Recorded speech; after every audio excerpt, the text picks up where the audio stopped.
Hello. Okay, I want to talk about like sensitivity as a manifesting superpower. And I really prefer to talk about these things live as opposed to like on a story because I get cut off a lot on the stories. So I'm going to hop in and then repost this on my feed. So anyone who hops, I guess I'll wait a few minutes though and say hi. Hi everyone. So I'm going to be talking about why your emotional sensitivity is actually a manifesting superpower. This came to me the other day. The energetic explanation came to me a little more so than in the past. So I kind of I can explain it a little better now. So your sensitivity is a manifestation superpower. I'm just gonna wait one more minute so you hops on. You were just thinking that sensitivity is a superpower? Yes. You're very sensitive lately. I feel you.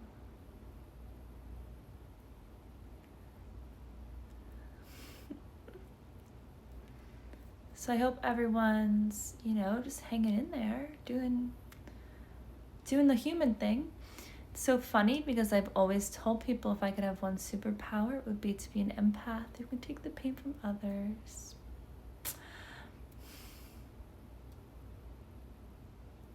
A lot of sleep disturbances. Other people have been telling me that as well. Okay, so I'm going to start just to explain the energetics behind why being a highly sensitive person is a direct open channel to manifestation. So first, the really base teaching of manifestation. And I'm not gonna, we'll see where I go. I don't know, I'm just a rambler. Can't plan too much. So manifestation, there's a few pieces. One, time's not actually linear. It's like pretty much an illusion. So when we manifest, that really just means we are merging with a timeline that's already been created from a thought and then an emotion tied to it. So you're a creator. You are always creating. That's a better word for manifesting, in my opinion. I think that manifestation kind of holds this idea that you have to make something appear, but the reality is that it's already been created. But I guess if you say create, okay, whatever. So you're a creator. You literally can't not create. You are creator themselves. So source, right?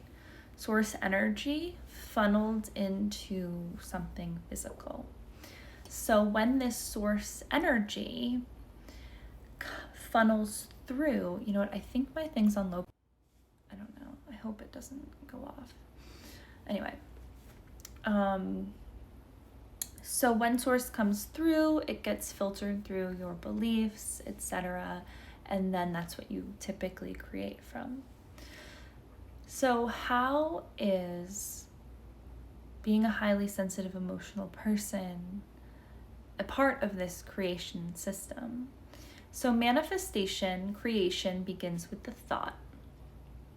And every single thought that you have, an emotion connects to it, whether it's a heightened, intense emotion or whether it's just a subconscious, you barely even notice an emotion.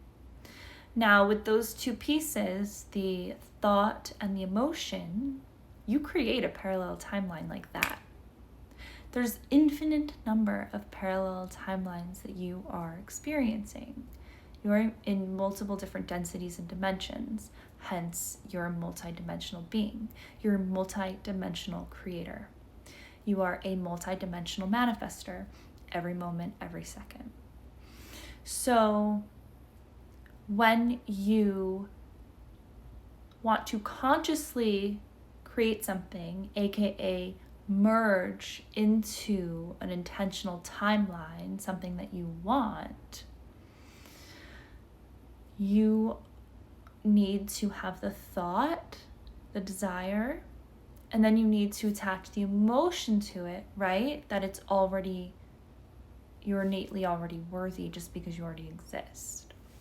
So, as a highly sensitive person, do you realize that you have direct access to the quantum field piece of the manifestation? Because the feeling piece, the feelings, are what function beyond time and space.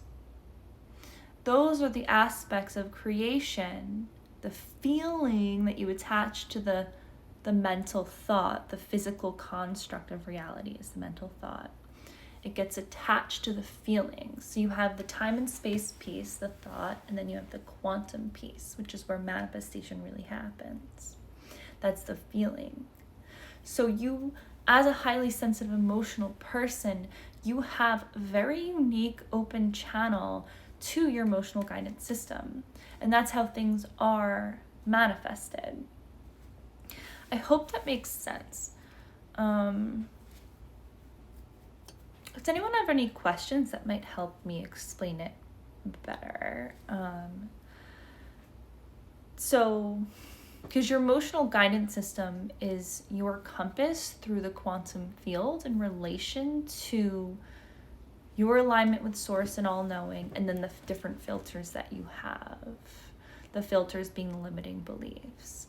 So say you have a thought, it feels shitty, that just shows that you're filtering source and it's filtering through limiting beliefs. So it's going to come out of you and then create something based on the source mixed with limited belief as opposed to a clear channel. If you feel it, you can create it. Yep. If you feel it, it's already created. So this manifestation thing, you're just merging into the timeline. So the more that you can connect with the true feeling of it and just feeling that support, feeling that abundance, you don't even have to be clear about what you want. Like, if you want to, fine. Like, that could be really fun. Like, I like that sometimes. I like literally imagine that it's just all real because it is. It's in a timeline.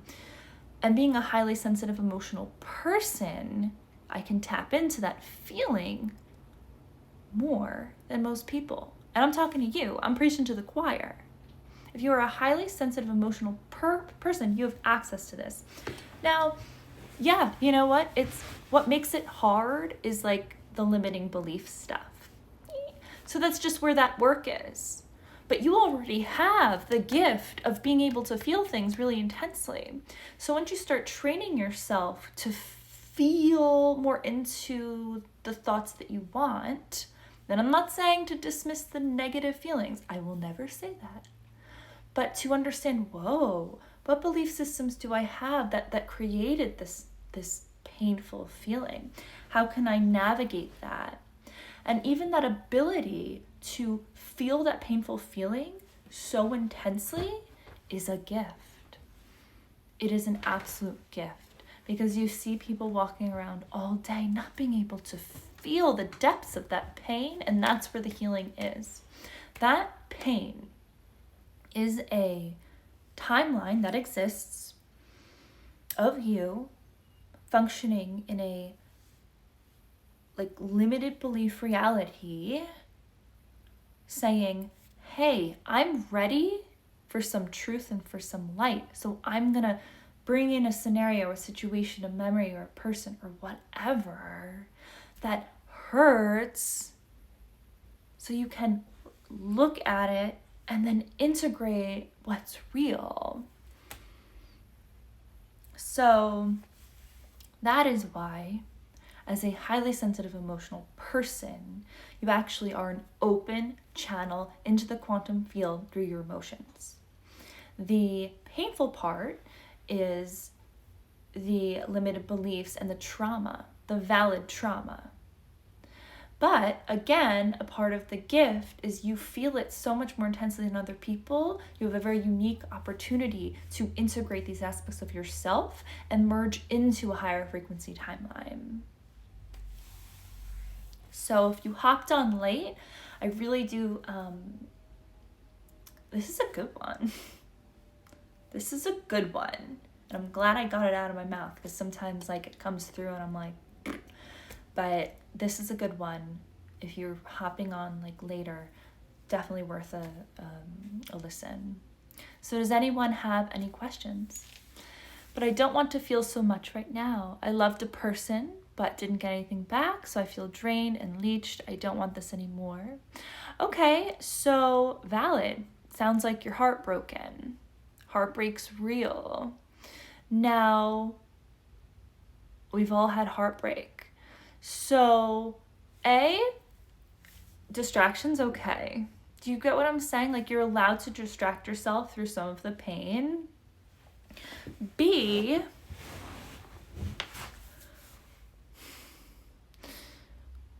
you're gonna have to eventually look at the beliefs that you hold about yourself and about love and relationships. But it feels so raw and so recent right now, like that's what I'm feeling, that intuitively you know that you don't have to feel all of the pain at once. You're allowed to be human too. Sometimes you just need to cry it out and be like, I feel horrible. So let me know what you think about that. I feel other people's emotions. Okay. I want to actually talk about this. So when you're feeling other people's emotions, you're actually hypersensitive. Your emotional field is hypersensitive to their emotional field. So and there are multiple timelines, right? The multiple timelines that they've created with their own trauma, their own emotions, their own limiting beliefs, whatever. So you're hypersensitive to those multiple timelines, and what it does is it actually kind of illuminates one of your timelines that is a similar frequency. You got what I'm saying? So say they're in like an emotional, like they're feeling sad, whatever, they're like experiencing some sort of energetic blueprint of a past trauma that their soul's trying to heal, but they're just like in that timeline. You're going to reflect that. You're going to feel that. So yes, you're sensing their timeline, but it's actually and I'm not saying you said this, but it's actually a myth, like an empath myth. And I guess everyone just says it because everyone says it, but the energetics behind it that I trust my guides, I trust my channeling, I trust what I see, and you're not absorbing other people's energy. You're reflecting it, and because you are hypersensitive, you're feeling the energetic match within your timeline to their timeline. I need to like do diagrams that might help better. Feeling pain to see others in pain is where I'm at right now. Just feeling that sadness and that's totally valid, and that's very, being empathetic. So, and while that's a very like humbling experience, it's also, because someone else's pain is our own pain, literally. So it's actually that you're feeling aspects of your own pain. How to know if the thing I received is my manifestation looking different than expected, or if it is the test. So a couple things. I don't believe the universe is ever testing us per se. I mean, that's a very human construct or it's very like this idea of like God in the sky, like throwing us tests and stuff. And that's personally not how I believe the universe functions. So how to know if the thing I received in my manifestation looks different than expected. So whatever you're getting, you manifested. essentially. And I don't want to go into the territory of like blaming people for their trauma. No, I'm not saying that. We're always creating. We're literally never not creating, ever. Right now I'm creating all of these timelines. Same for you. So let me just break down the question, make sure I get it. How to know if the thing I receive is my manifestation? Well, anything that you receive is a manifestation. There's like no ifs, ands, or buts about that. Every single thing in your reality is something that you created in co-creation with the universe. And guess what? Everything is the universe. Everything. Every human being, every plant, every material thing, every freaking thing all started like this. A whole without any duality, nothing, and then just funneled, integrated, and funneled and divided. So like everything's you're creating with everything. You're a manifestation yourself. So the idea that like, oh, I manifested the wrong thing, that's very human, that's very intellectualizing, that's very logical mind. So I would try to kind of unstick. But by reflecting energy, wouldn't that imply that we would in turn pick up a portion of that energy? I personally don't believe that. I think it's a victim mentality for empaths to say that we're actually picking up someone else's energy. We're all one, so we're going to reflect, we're reflecting, and we're it's energetically not correct to say that I pick up your energy. I'm mirroring it. I'm experiencing my own energy in relation to yours, but it's not stuck on me. So say you're looking in a mirror, right? When you move away, your reflection's not still there. Same thing. The mirror is the other person, their energy. I'm reflecting, I'm seeing, I'm experiencing the stuff in relation to it. When I move away, my reflection's not there anymore. And theirs isn't, And honestly, like, I'm an advocate for take what resonates and leave what doesn't. You know what I mean? Just, if that doesn't resonate with you, then I encourage you to explore what does. When you have a chance, please describe what you mean when you say multiple timelines. So the idea of multiple timelines is the premise that we're multi-dimensional beings functioning in the quantum field beyond this third density where time exists. So thoughts and feelings create different realities in the quantum field. Now, when we get to higher densities, higher frequencies, that I'm not saying like I don't get this. You know what I mean? Like my logical mind doesn't get this. But time is an illusion. Time is a grounding illusion. Time is how we experience our personalities, how we experience physicality. And so beyond time and space, when people talk about past lives, technically it's actually all happening now. So that's what I mean by parallel timelines. Your past lives are playing out now. And the reason why you might experience something that's from a past life is because it's actually a parallel timeline integrating. So like, I never recommend people getting like super attached to like what you were in a past life, blah, blah, blah. Because if something from past lives are coming up, which they do and they're valid, like in hypnosis and stuff, it's because it's a relevant energy, a relevant parallel experience that is seeking a higher level of integration that you are like moving into in your present reality. that make sense? How do I scroll? Here we go. We are reflecting our own emotions. We are reflecting our own emotions. Yes, I think that mirror analogy is incredible. Thank you. It just came to me and I agree. I have to remember that one. That just blew my mind because I understood it so deeply. Oh, I'm so happy. Honestly. This is just like, I'm just like you guys. You know what I mean? Like this stuff comes through. I'm like, okay, like I'm just functioning in the world. And so for me to like kind of start to understand something and like have intellectual, like, you know, blah, blah, blah, integrate it somewhat, and then to be able to share it is like so happy.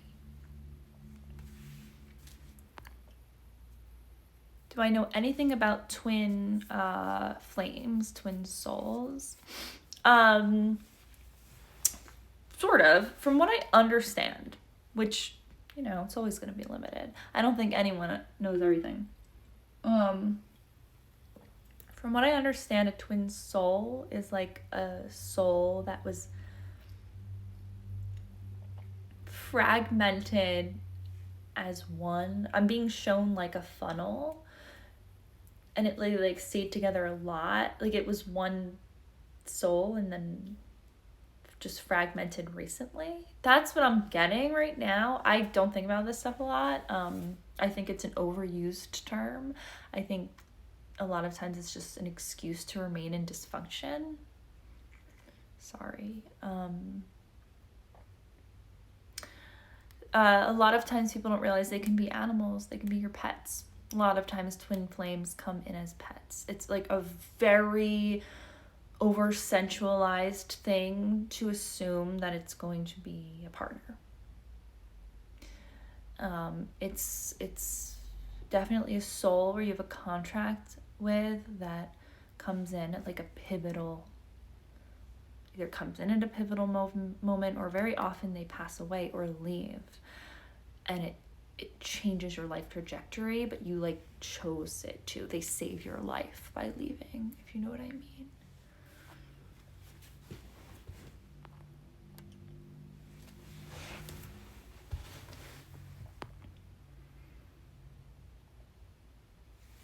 Can I be my own twin soul? I don't know enough about, I honestly don't know enough about it. Why not? My whole body got chills when you said that. My twin soul is definitely one of my pets. Yes, mine was too. And very long story short, when he passed away, it was the first of a lot of trauma, a lot of things in my life. And 3 years ago at this time, he was alive and I was in an abusive relationship. I was in a job that I hated. I was ready to not be here anymore. And he passed away and it changed my whole life trajectory. So that's the kind of twin soul stuff. Do you know anything about the Galactic Federation? I mean, there's more than one. I think that's a misconception. Galactic Federation of Light. I don't put a lot of, I prefer not to like throw a lot of labels on the different entities that I personally communicate with. I'm gonna say no. I don't know a lot about the Galactic Federation, and what comes to me is it's like a fairly like new label. Being told right now that they weren't always called that. So implying that they've had relations with human beings for a long time.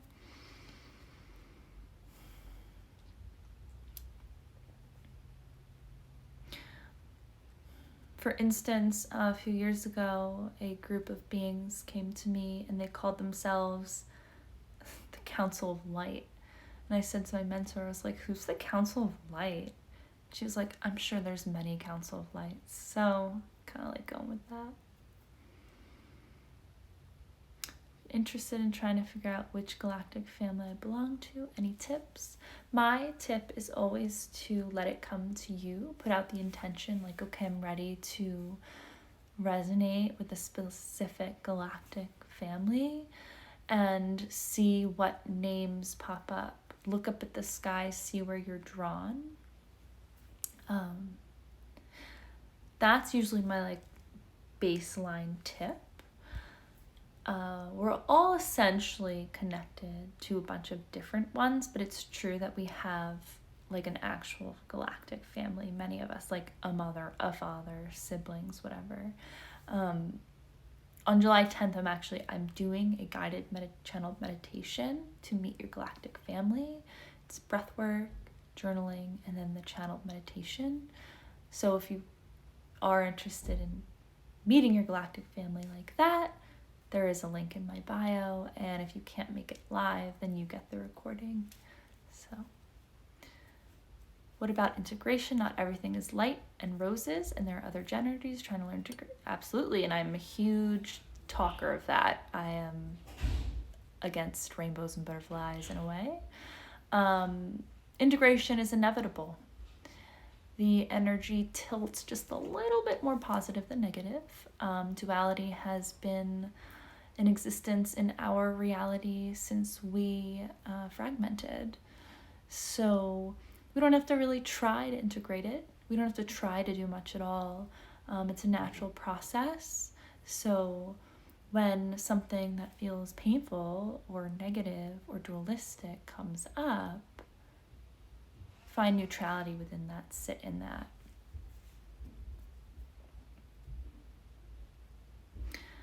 I've read about species who are advanced spiritually, but there are some who are negative and manipulate our free will.